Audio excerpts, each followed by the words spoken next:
Papua dilepaskan, Indonesia sontak langsung jadi miskin. Bukan miskin, bubar. Oh iya, gitu ya.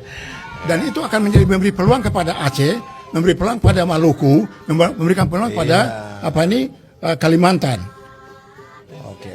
Dayak, Borneo. Mari kita bicara. Saya sudah katakan di awal, darah saya merah, tulang saya putih. Saya orang Kristen. Saya sudah berkhotbah 137 kali. Saya didikannya pastor. Saya Petrus Servasi Mike. Oke. Artinya Bapak hanya betul-betul ingin minta perhatian supaya kami pemerintah supaya dihargai manusia. sama dengan yang lainnya. Ya. Dengar ini Pak Jokowi dan semua aparatur pemerintah penentu di negeri ini.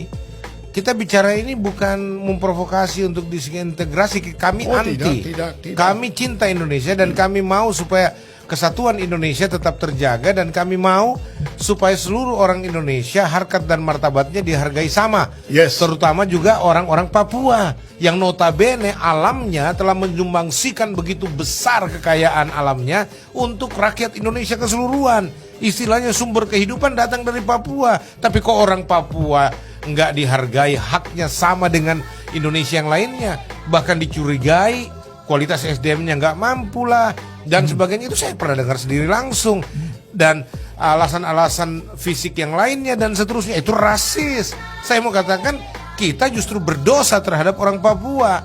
Mestinya kalau kita mendapatkan berkah banyak di tanah Papua, jangan orang-orangnya kita matiin, kita eliminir, kita pinggirkan. Mestinya kita turunkan mereka, tanda kutip ya Pak, dari pohon-pohon, dari dianggap yang keterbelakangan, yang tinggal di, mestinya kita turunkan mereka, bukan mereka digantung lagi di pohon-pohon, yang dari kota ditaruh lagi di gunung-gunung. Baru pendatang, orang-orang pendatang yang menguasai kota-kota di Papua dan sebagainya. Loh, ini yang saya bilang, kita nggak adil, kita nggak jujur. Ya, ini nggak ada perencanaan apa-apa, ini spontan saja kita berbicara, dan saya ingin ajak Pak Petrus berbicara apa sebenarnya masalahnya, karena saya juga orang yang penasaran, pemirsa. Apa yang terjadi sih di Papua? Terus apa gunanya gereja-gereja di sana kalau ternyata Papua tidak semakin lebih baik? Bahkan selepas misionaris diusir keluar dari Papua dan tidak boleh ada lagi misionaris, loh, Papua jadi semakin merosot loh. Bahkan gerakan Islamisasi begitu masif yang dilakukan oleh Ustadz Farlan itu, ya, dan gereja di mana diam. Lalu alasan utus penginjil, utus penginjilan di sana, lalu membubarkan gereja Injili di tanah Papua. Ya, penginjil-penginjil yang datang dari Jakarta justru mengacaukan gereja-gereja asli Papua loh, memecah belah dan seterusnya. Ya, dan saya mau bilang ini gerakan apa? Bukan. Kantong-kantong Kristen dibutuhkan adalah apologet-apologet yang memperjuangkan kekristenan yang benar, dan termasuk eksistensi orang-orang Papua yang telah dimenangkan dari tahun 1885 di tanahnya sendiri. Begitu kasihnya Tuhan kepada orang Papua sehingga Tuhan mengirim 2 misionaris itu. Untuk apa? Menyelamatkan orang Papua. Nah, kalian datang bukan untuk mengurusi orang Papua, tapi justru menyengsarakan orang Papua. Bayangkan puluhan tahun loh merdeka.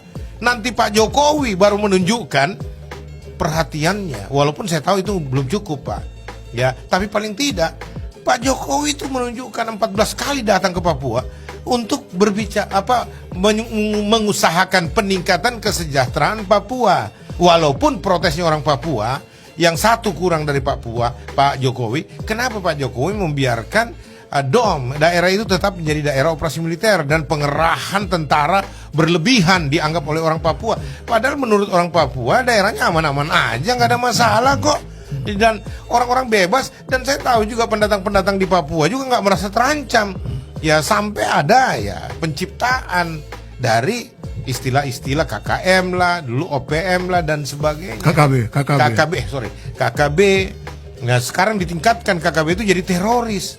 Lah, terus kita mau tuduh lagi masyarakat Papua, putra asli Papua, anak-anak Papua yang orang tuanya juga sudah menderita, bahkan tanda kutip pernah merasa dibantai oleh aparatur kita loh, ya. Alasan keamanan, alasan jangan sampai terjadi disintegrasi dan sebagainya. Alasan apapun yang dibangun untuk membela kebijakan Indonesia dengan cara membantai masyarakat Papua itu tidak dibenarkan dalam hukum internasional.